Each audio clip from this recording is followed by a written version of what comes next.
Αναχωρεί αύριο για το Όσλο της Νορβηγίας η κυπριακή αποστολή της Eurovision. Πανέτοιμο να δώσει τον καλύτερο του εαυτό, δηλώνει το συγκρότημα που θα μας εκπροσωπήσει.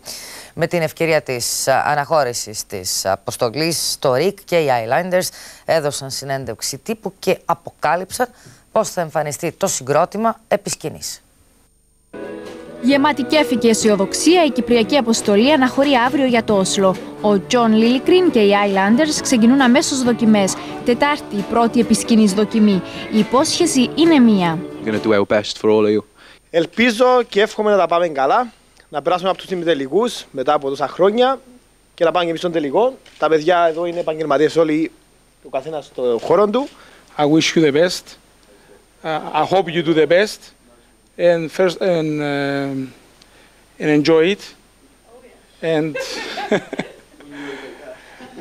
do the best you can. That's all we can ask for.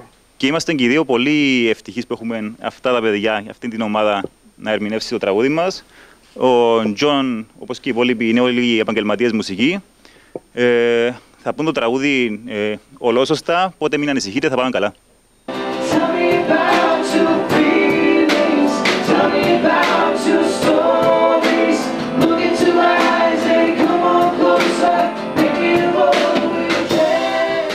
Το σχηματισμός πάνω στη σκηνή θα είναι σχηματισμός group, μπάντας, όπως είναι στην πραγματικότητα, και τα ρούχα τους θα είναι street fashion, όπως το λέμε, δηλαδή απλά ρούχα που μπορεί να βάλει οποιοδήποτε. Δεν έχουμε κοστούμια δηλαδή στην συγκεκριμένη περίπτωση.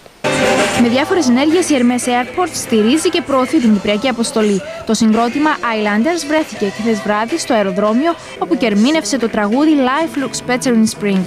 Το πιο σημαντικό είναι ότι πριν από την αναχώρηση πτήσεων προς την Ευρώπη, το τραγούδι της Κύπρου ακούγεται από τα μεγάφωνα του αεροδρομίου.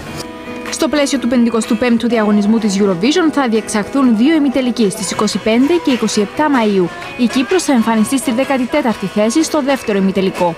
Ο μεγάλος τελικός θα διεξαχθεί στις 29 Μαΐου.